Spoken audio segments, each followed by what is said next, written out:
Thanks for tuning into the UnMonitized Gear Review channel today, and I can't think of a better way to do an in-field review or continue my in-field review and usage of my Sony FDR-X3000 action camera. Okay, so what I want to do in this video is something a little controversial, something I don't normally like to do on the channel, but I want to shoot out and straight out compare a $80 camera from 2 years ago to my new Sony. Okay, so the $80 camera that you're seeing here is the TCL SVC-200, and I bought it 2 years ago, and even then, at that point, it had already been released for about at least a year, maybe a year and a half, and it was already very, very popular amongst motorcycling enthusiasts as their B cam or even their primary action cam as they do their thing. So I went ahead and bought it based on those reviews, and it served me pretty well for the past 2 years. Okay, so it hasn't really been heavily used on the channel.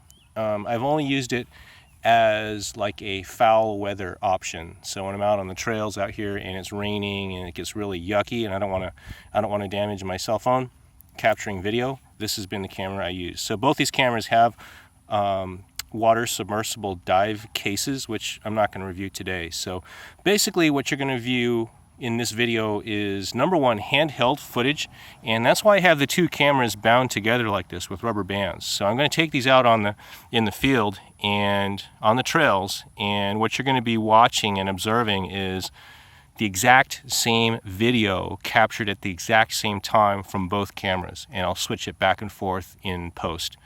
Okay, so the second, that's the first scenario. The second usage application is I've mounted my mountain bike mount here on the side of my trekking pole. Now, I don't know why I didn't think of this earlier, but it is what it is. I've thought of it now, and this is what you're also going to be observing once we get out there.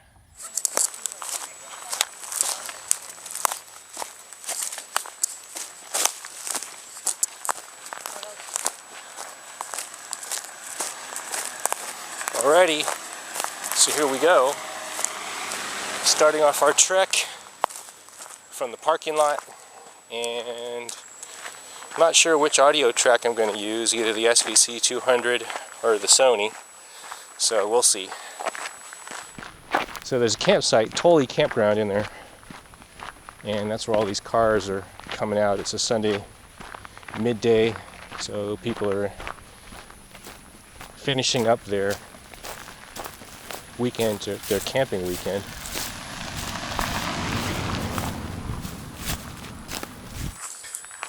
So here we are. We're going to go up Steep Hollow Trail and kind of scale up the fire road here. So we've had a ton of rain and storm water damage this past rainy season. So the entire western back half of the park is closed, which is a real disappointment for me, because the Los Trencos Creek Gorge is without a doubt the most interesting part of the whole park. So once again, I've got both cameras running at the same time, and I'm holding the cameras kind of semi-awkwardly in front of me. And when I say semi-awkwardly, I say that because I find this camera position very awkward on the trails, on more technical trails. Trails like this, it's not too bad, but more technical trails, it can be kind of cumbersome. Simply because I've got my right hand held out in, or left hand held out in position, and I'm trying to steady the camera as much as possible. And so one thing I'm hoping to illustrate here is the image stabilization of the Sony.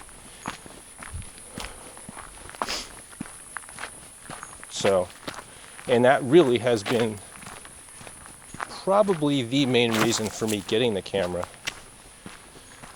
So my LG V10 cell phone does have image stabilization, but it's digital image stabilization, and it's kind of quirky in that the image tends to wobble kind of back and forth towards the side and the periphery of the image. So in that regard, the Sony is, you know, definitely the way to go for that.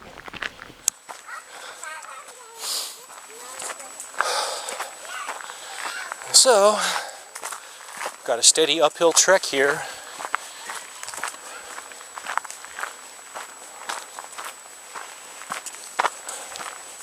So the other thing you're seeing here too, and this is no limitation of either camera. This is a limitation of iMovie and how it imports and exports projects.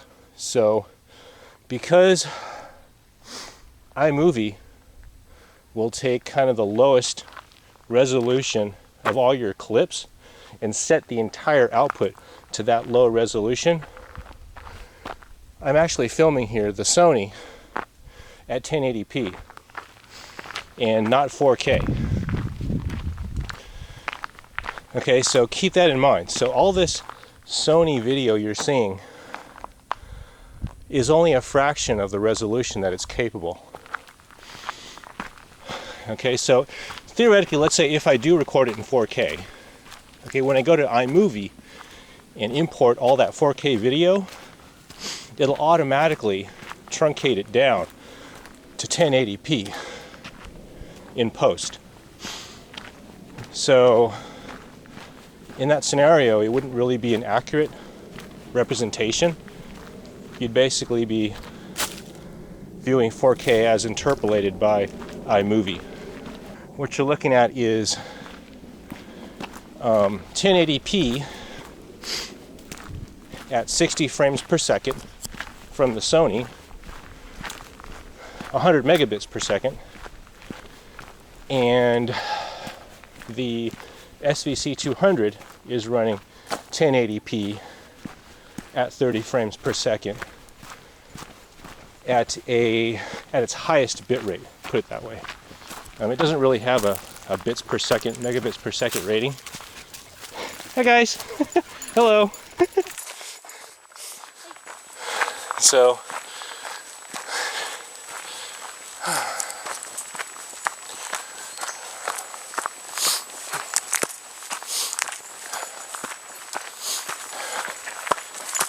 oops, I didn't even see them. Hi guys. Pretty haphazardly holding onto the camera bundle at this point. You know, earlier in the trek, perhaps I'm a little more conscientious about stabilizing the cameras. So, not anymore. I'm pretty much just pointing them where I want to look. So that's about as far as I care to traverse without my trekking poles. So we're going to start off here with the SVC-200. I've got it rigged up to the side of my right pole. The AR coatings on these camera lenses is very, very delicate, and it can scratch very, very easily. You just get a little bit of dust, fine dust or dirt on your shirt or your clothing or even in your fingerprints and not even know it, and you kind of give it a wipe off, and you can put a scratch, some fine hairline scratches into that AR coating. So here we go. So one thing I'm going to have to get used to is I've got this little mass sticking out the side of my pole, which I'm not normally used to. So one more stair climb, here we go.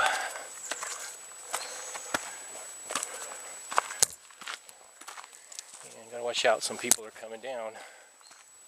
So one thing about having the camera mounted on the pole like this is it serves as kind of a gimbal as well. As I kind of suspend it like this and hold it relatively steady. At least that's what I'm hoping. But I can only do that for so long. So some of this video, it's almost comical, and I'm watching this here and I feel like I'm watching Yoda. So you know when Yoda goes into Jedi Master mode and he's invincible, and then you see him come back down, so to speak, and he starts hobbling around on his cane, and you see his cane going clunk, clunk, clunk. That's literally what I'm watching here. It's like Yoda. Whew. All right. And we'll keep going. So it's like Yoda going in and out of Jedi Master mode. So now here he is, Jedi Master. Smooth as silk, A-OK.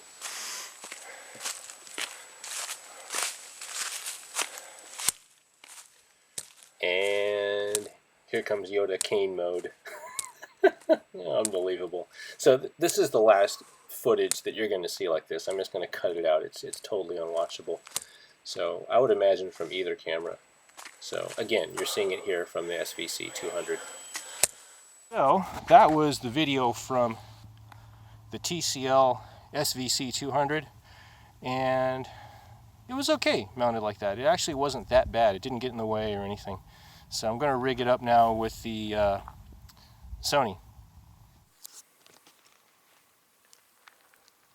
Okay, so I had my brake, my breather, and this is the part here where we have to kind of take a detour off my favorite trail, because again, this is the back side of the park that's been totally closed off due to all the rain and storm damage we've been having.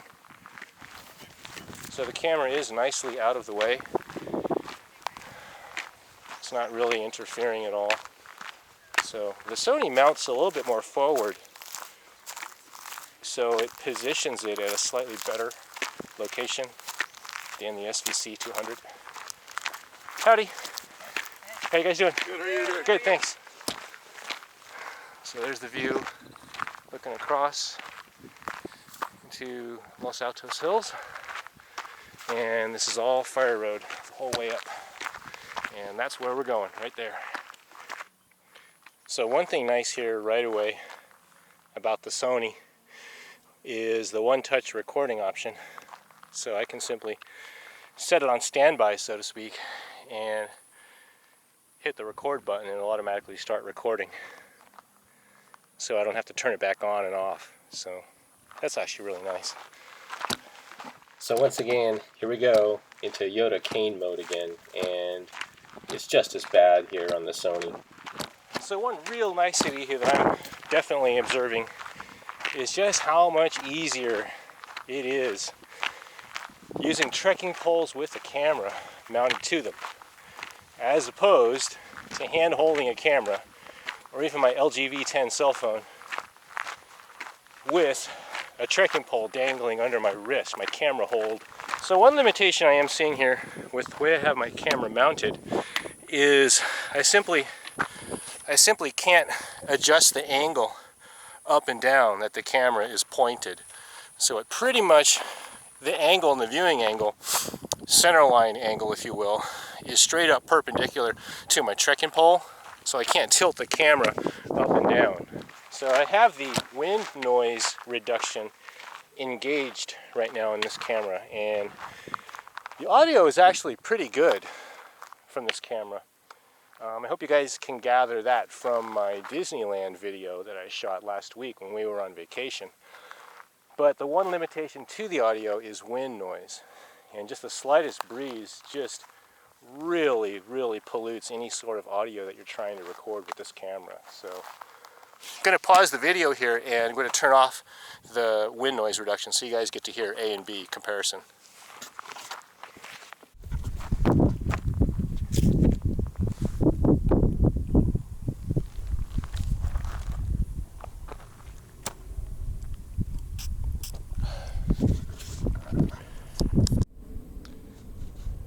Wow, what an amazing view.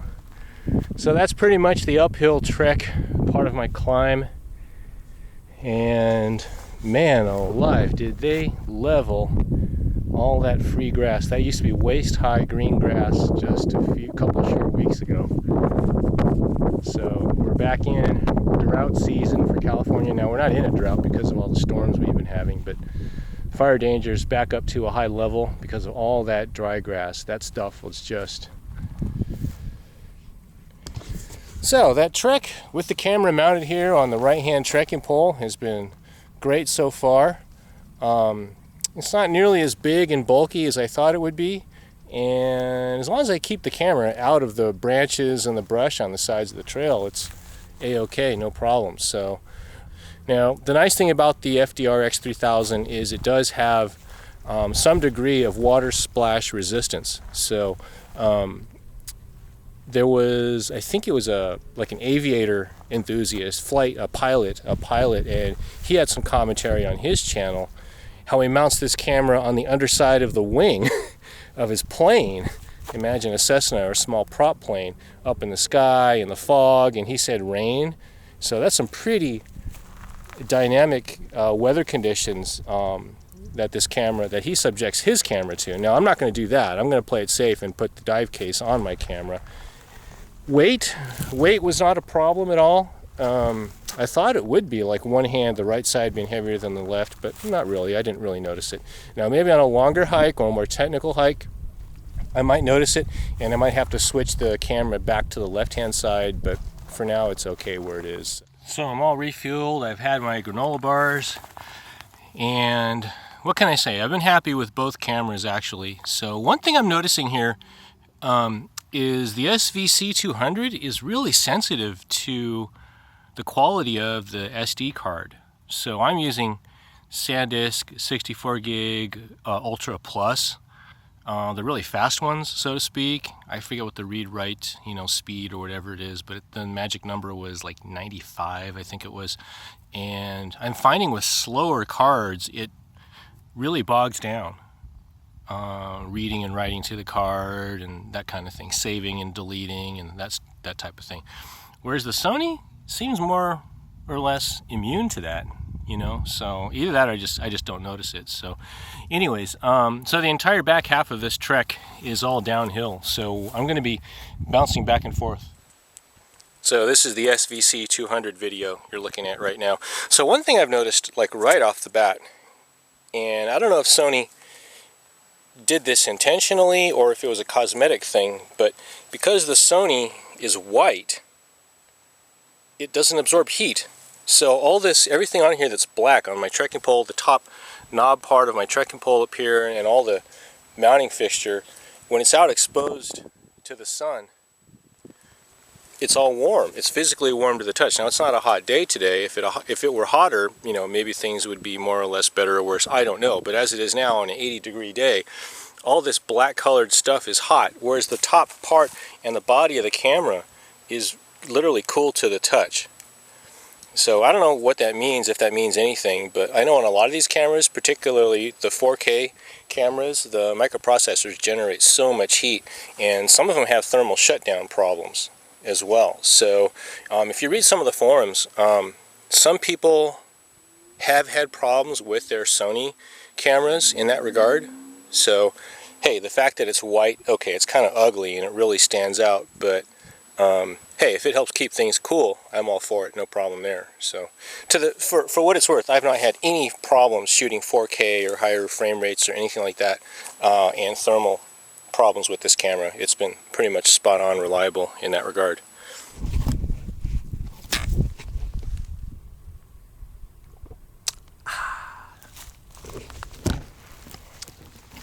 Okay, here we go. We're off now. And once again, this is all downhill, so it should be pretty easy to film this. So one cool thing about having my camera mounted up on top of a pole is I can extend it up over and give you guys a view.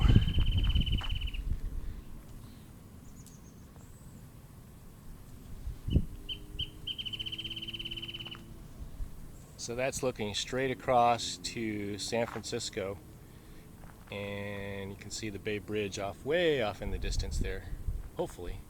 So we're dropping back down into the oak forest canopy. So that entire fire road trek was all uphill, wide open, exposed, and I don't normally like to do that part of the hike at all. I normally like to do that closed off section down in the Los Trancos Creek Gorge area. So, but it's totally closed off now and can't go back there anymore. So, okay, so there's a little spot right here and no poison oak. Okay, I'm gonna Gonna switch cameras back around, so you're pretty much seeing it here. This is where we're at here, deep in the oak forest, tree canopy, and this is where I like to do my hiking and filming.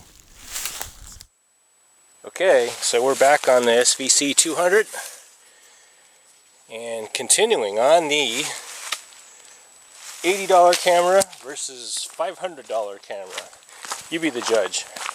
I'm not really using my right hand trekking pole a whole lot as far as actual hiking and trekking. I'm using it mainly as a camera gimbal here. Now, between the two cameras, this is the one that's going to need it most. Okay, so it has no image stabilization whatsoever. Whoops, here comes the jogger. Howdy. Hey. Okay, we're continuing. And you can probably hear when I'm using the pole as a trekking pole and when I'm not. So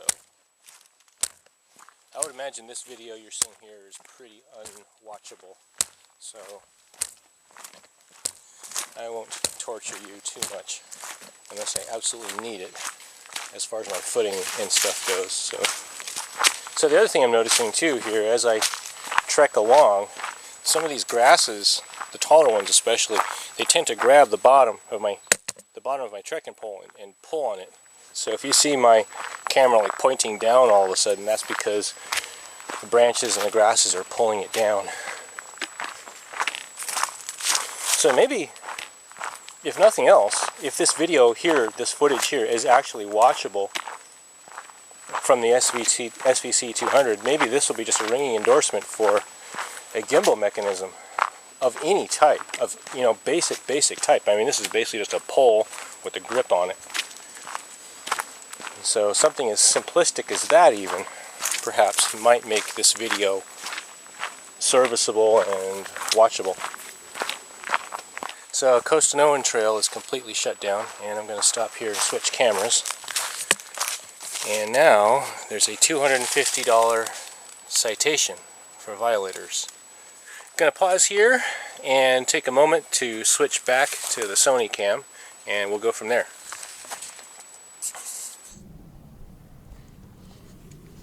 So there's another view of the Bay Area.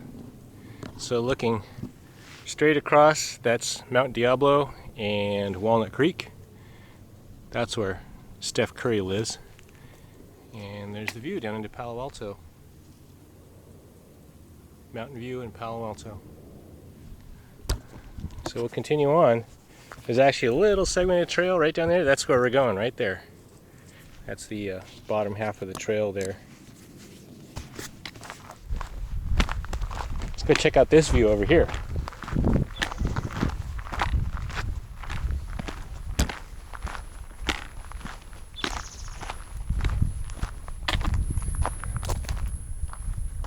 So I'm getting a pretty steady headwind right now.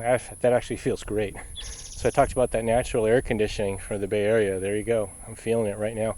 Hopefully the wind noise reduction is kicking in, and you guys aren't hearing it as much as I'm feeling it. The camera mount that I have here today doesn't have those serrated teeth on the pivot joints. So basically it's an infinitely friction adjustable, rotatable mount, and it doesn't really firmly lock the camera into position. So if I really start pounding on the ground here with my poles, my camera is going to start sagging and drooping down a bit. So I got to watch out for that. So as beautiful as that is, it's all poison oak. So looks can be deceiving depending on how allergic you are. So this is that segment of trail that I pointed out earlier, right here. We were somewhere up in there in that oak forest canopy looking down on this portion of the trail. So somehow looking back up at it, it looks so much closer than when we were there looking back down here. I don't know what it is. Maybe a perspective thing. So one of my favorite parts of the park is when you're deep down in these gorges and by the creek runoff and the fern areas. Just how much cooler everything is, how much quieter everything is, and compared to where we were up on the top of those hills, those dry hills. So there used to be a few beehives, or at least swarms, right around this area. But I don't hear them anymore. So, there's the main fire road through Wild Horse Valley, and Tully Campground is that way. So, I'm going to wrap things up here pretty much. So it's just a straight hike on in to the parking area and the main part of the park. Thanks everyone for tuning into the MoveOTX Gear Review channel today. And I've said out on the trails everything I can possibly say about both of these cameras. This one here has served me very well, and I expect them both to serve me very well for years to come. One thing I didn't mention, or at least I haven't yet, is I do have the wrist wearable remote controller for the Sony. And quite honestly, I don't find it that I use it all that much. I've used it a couple of times to help center my images and that kind of thing, but outside of that, I mean, the wide viewing angle is so broad, you pretty much just point and shoot either of these cameras. So that's one difference between the two, being that the SVC-200 has a video screen built right into it. So that was actually the main reason for me buying this camera, really. So, or one of the main reasons. So, but plus too, the form factor. I like the form factor of having like a mini, like handheld camcorder, as opposed to like a cube or a box shape camera mounted on me somewhere, or mounted somewhere, or even handheld somewhere. So anyways, thanks again guys. Please feel free to post your comments and questions down below, and I'll catch you guys later. Everybody, remember, always stay safe out there and enjoy the outdoors.